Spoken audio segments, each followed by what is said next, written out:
Hey everyone, it's Kai, and today we have the Bushiroad strategy stream where Bushiroad announces stuff for all their IPs. And, you know, all their IPs got some pretty good stuff, and including Vanguard.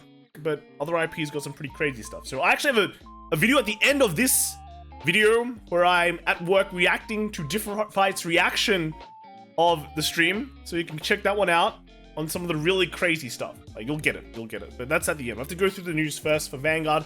And yeah, there's quite a lot of news. It's quite a lot of news. I think the funniest thing today was that the thing that people are most interested about for Vanguard is nostalgia. And even though we all say, oh, we hate nostalgia is gone. Nostalgia is back, and it's everyone is just hyped about it, which is weird. But let's get started. We're starting with nostalgia. Here is these new kind of cards that they're introducing. It's called encounter cards, and these are basically overdressed standard reprints of old cards that are really famous. And before everyone just jumps the gun and goes, I hate retrains, I hate nostalgia, these will only be like, they're only going to print it like once now, and then the next batch will probably be in March 2022. If you've been keeping up with the lore, we recently got to see Old Man Dragonic Overlord, and I guess these kind of tie in with that, right? These cards might give us more glimpse about the lore between those 3,000 years from old Vanguard to now. And, you know, I'm up for that. I think that's pretty good. I don't know how Phantom Blaster Dragon is going to fit in, but they did also hint at Phantom Blaster Dragon in the lore website. So I think doing lore this way is kind of okay. I mean, announcing it now might be a bit like, you know, touch and go, because, you know, they've only just announced, you know, this is overdress. Here's the first set. Here's the second set. By the way, here's nostalgia that's getting printed in the second set. So I can see why people are like going, nostalgia, why did they do this? But, you know, come on, these things print money, and if it ties in with the lore, then I'm all for it. I hope they do it justice.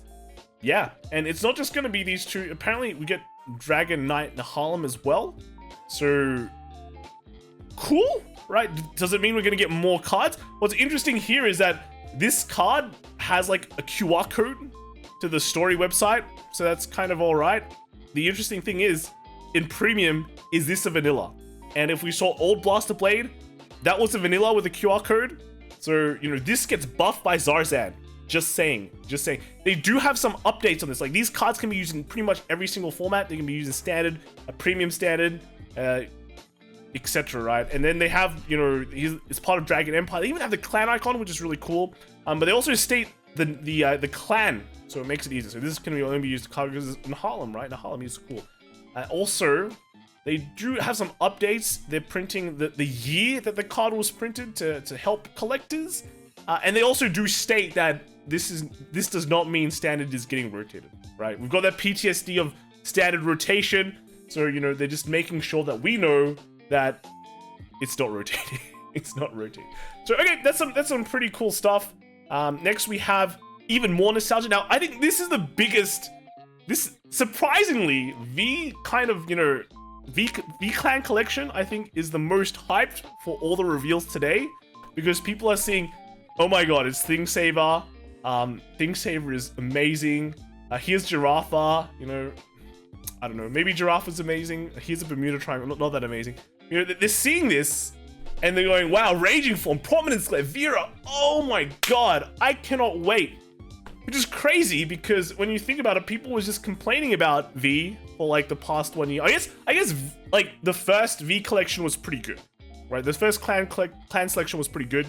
So, you know, this one they're printing out, people have high hopes for it, because, you know, I guess, you know, yeah, the first, when the first like clan selection came out, everyone was like, why wasn't this printed earlier? And now they're just giving you more about it. And although this is nostalgia, like, I guess people have given up. Like, here's the thing, right? Is V was full nostalgia. The entire format was pretty much just reprinting nostalgia. I guess by now people are just used to it, and they're just happy that these cards probably have some good card design associated with them, just because of the connotations of the first clan selection. And when you see the overdress reprints, of course people are gonna have some negative reactions, but at the same time, they're focusing on overdress. This is kind of just like a branch off kind of thing. So I think overall that's fine. Overall, this is coming out in September 3rd. You know, they have two clan selections or clan collections. now, so that's nice. That's nice. It's just only for the V standard regulation or VMium V premium. It's V standard in Japan, but it's V premium in English, or is it the other way around? So, no, it's V premium in English. Now they already have the website up for these, which is pretty cool, right? So we know we're getting Fortuna again. Vowing Sword is back. Giraffe. Sure. Imagine getting hyped for Giraffe. They announced a new card already. This is Murakumo. This is Nora Hyoga? It's okay. I guess there's not that many cool Murakumo cards, so you know they get a new one. Also, we're getting effect heal triggers. That's interesting. And we have some, you know, there's some cool stuff here, I guess. You know, Kagura, Pale Moon. You know, it's Nightmare Doll. So effect heal triggers are interesting. It'll be interesting to see how they implement it in VMium, I guess. I guess in maybe it's just like counter charge. Well, we had the examples of like counter charge, sword charge kind of thing. Maybe will it be the same? I don't know. But at least they're adding more spice to VMium, which is nice. It's always nice. And we're getting reprints of the Great Researcher, which is also pretty good, right? They also have, this is Clan Selection 2. You can see Vera. Amazing. I love that card. You know, one of the coolest Neo Nectar cards released, except for Cecilia. Cecilia's better. You know, Remiel, right? Remiel. We get Chat Noir, right? So good times. And then Nubatama also gets a new card, because again, Nubatama is one of those ninja clans that really don't have any cool cards. So you get a new card. This one is Dai Hozan, so it looks like he's a samurai dude. Pretty cool. And then again, these are the heal triggers. This one's really Link Joker one, Oblivion Quasar Dragon. Nice. We got the Grand Blue one. This is another Banshee, and this was like the Gear Chronicle one, which is a time tracking dragon, right? And then Tachikaze, but who cares about Tachikaze? So yeah, things are actually looking pretty good for VMium, right? It's looking pretty good, especially Japan, who loves VMium, right? So hopefully we get it, and well, I think we're definitely gonna get it, but it adds some more hype to this format that we probably thought was gonna be really lame, boring, but you know, maybe this will tide us through a few more months. The next news was Shaman King. Now we're getting collab for Shaman King or Shaman King, however you want to say it. So another collab set. I know a lot of people are kind of, you know, over collab sets because we just got the new, the new, how you call it, the new standard, and suddenly they're saying, guess what? Here's Token Rambu. Here's Monster Strike. Here's Shaman King. You know, what else are we gonna put in? Are you guys happy yet? More collabs. I feel like the state of affairs right now is not entirely a Bushiroad's fault. Maybe? Like, they announced the Monster Strike collab like ages ago, right? And they've never really found a good time to implement it. So I guess they were going, maybe we really need to put it in now, right? Maybe we're running out of this maybe this license can expire soon, so maybe we can just shove it in here. And then suddenly you're not gonna pass up Shaman King, right? You're not gonna pass up Shaman King, and that's pretty much why we have so many cards. Don't quote me on that. This is just my speculation. At the same time, right, I know why people are getting bored of like Token Rambu at least, because here's the thing, like Monster Strike had this really interesting gimmick associated with it, which is the gacha range, or gacha Ridora, right? Is that what it's called? Yeah, not gacha range. Gacha range is the dual bar. Yeah, they have this interesting mechanic associated with Monster Strike, so that adds some more flavors to the game. But the thing is with Token Rambu right now, all it has is just kind of really boring effects, and the IP itself isn't that appealing to a lot of the Vanguard playbase.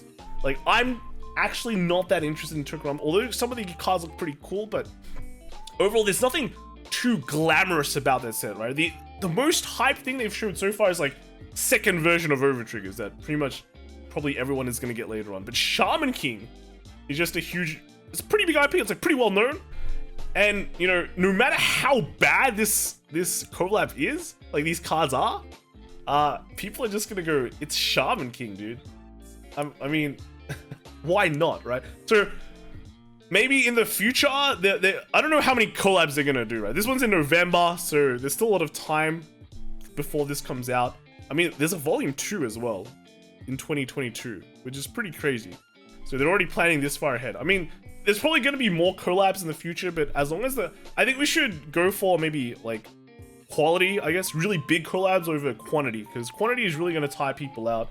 And I get, but like, you know, we can't say Token Rambu is bad, because you know they've done Token Rambu in the past. It's targeting an audience that maybe Vanguard doesn't have a lot, which is girls. Next we have is a Lyrical Monastery. They announced this, and this is definitely targeting a different audience for Token Ranbu. But yeah, you can see legs here, very very nice. I think this is the trial deck, right? So it's coming out August 20, and then we've got the booster pack. Here we've got Cat Girls, we've got you again. This one is same date as well. This is the booster pack. Pretty I guess cool. Yeah. Here's like the ride lines. We're seeing some ride lines here. We've got Cat Girl. Cat Girls are in right now. So here's the thing. All right, here's the thing with Lyrical Monastery is that they're focusing on race, like different races, and you know this one's a war beast. I don't really see it's a Cat Girl too. This one's a human. This one is, yeah, this one is reminds me. This is like seen it for FGO. I've got the name now because I stopped playing FGO because it's bad for you. All right, this is a Dragoroid, so it's dragon robot. Okay, and this one's a vampire. Okay, vampire. So clearly, you know, yes, it's Bermuda Triangle, except different races, right? Different races. They also revealed the Overtrigger art, which is an angel. There's an angel Overtrigger. There's also another human Overtrigger, so that's pretty cool. And then here is the mermaid. Right, this is the clamp illustrated mermaid version, which is pretty cool. Romeo and Rumia. So, yeah, wait, is it like three Overtriggers? Yeah. So seems all right. I don't know. I mean, Cat Girls are in at the moment, I guess, because well, I guess they've always been in, but you know, now they're featured in Lyrical Monastery, which is not just about mermaids anymore. It's about every race. Every race has their idols, right? And here's the whale, right? They've added some more lore to it. So, Lyrical Monastery is actually a school city built atop the back of a gigantic whale that soars through the sky. It is the 6th nation in Planet Cray. Its independence is recognized by the 5 other nations. So, I thought it was going to be a monastery. I think a lot of other people thought it was going to be a monastery, but it's actually a school. So, it's like, they could probably make another anime based on this, to be honest. I mean, the last one they did for Bermuda Triangle didn't do well, but this isn't Bermuda Triangle anymore. It's a school. School, alright? So during the Deityless era, Bermuda Triangle received the teachings from story Kea, the sage, and was reborn as Lyrical Monastery. During this time, it was said that a great mermaid had greatly contributed to the creation of the nation. Okay, cool. They probably donated the whale. And then Lyrical Monastery receives students aspiring to become idols from all over the world. As both a school and city, there are no restrictions placed on race, gender, or age. So, this is basically setting up in the future where you can have guys becoming idols, right? Because there are. It's like boy bands. You can also have old people becoming idols. You can have Dragonic Overlord the Elderly becoming an idol. I don't know. Anything is possible. They just have to go, alright, where do we need to make money from? Let's make money from there. In the future, we're probably gonna have guys from Lyrical Monastery. But the first one, they're just gonna do, you know, good old girls, right? I mean, they're pretty great, right? And then lastly, we do have the product schedule. Now, this is very interesting, right? Because here we have the Lyrical Monastery set. We went up to August last time, August, right? And here, it's kind of confirmed that Lyrical Monastery will just be its own nation. It won't combine with anything. They're getting a full booster pack for itself, which is kind of weird, you know, because the whole point of condensing the nations was that all the, like, it's be easy to sell for, but when you have a set that's just Lyrical Monastery, how are you gonna, you know, it's just that one, it's an oddball out, right? Do stores buy a lot of this set? Is it always gonna sell? I don't know, right? Because our taste in the West is very different from the taste in Japan, so yeah. That's happening in August. We have V-Clan Collection. Well, this is in Japan, so things are going to change in the English release. But, you know, V-Clan Collection 1 and 2 is releasing same time in September. And then we have another booster pack coming out at the same time, too. Then there's another start deck, a 6th start deck. I'm assuming this will be like the Lyrical... Well, no, they have one here, so it'll just be another start deck, right? Second season of the anime comes out. And, yeah, we got Shaman King collab in November. And then in December, we have another booster pack. So it looks like the booster packs are being separated by 3 months, which gives you 3 months for the meta to develop, which is kind of okay. I like between first and the second booster pack was good 2 months, but I guess going on from then, it's going to be three kind of months. And then in between, they're going to release a bunch of random stuff that will kind of maybe shake up the meta. But the big shakeups are going to be in 3 months. So you have time to save for your, save for it, right? It won't be like before, where every month your wallet goes empty, and I think that's okay. I think that's okay. Every 3 months, having a big shakeup in the meta is pretty good. You have 3 formats to play with as well. So, like 3 months, 1 month you can play standard, 1 month you can play Vimium, and 1 month you can play premium. If you really want to. I think you should. I had I had a lot of fun playing premium last weekend. We weren't playing broken decks. Yeah, that's it. That's pretty much it for Vanguard section of the today's strategy presentation. Oh, for Zero, they announced G. Right, Kroner's coming. So if you're a Kroner fan, if you like G, Zero, boys. So yeah, that's pretty much it. If you want to stay and watch the next bit where I react to some crazy reveals on the stream, then stay. But otherwise, I'll see you guys in the next video. Bye. They can't pull it off. Okay, so here I'm like watching the stream, right? And we haven't seen the HoloLive like guests, so I'm guessing this is probably the HoloLive guest. But then suddenly there's Captain America, and I'm like going, wow, okay, what's Captain America doing here? Does it mean they've gotten Marvel into Y Schwartz? Which is pretty crazy, right? It's pretty crazy, and it is, you know, impressive. They've gotten Marvel into Y Schwartz, which is totally out there, you know. Marvel. That like, stonks. Wouldn't that cost a lot? Like, wouldn't that cost a lot? Yeah, that was pretty darn crazy. Okay, and this one's near the end, where they finally revealed the 2 HoloLive guests, and it just means that it's coming to Y.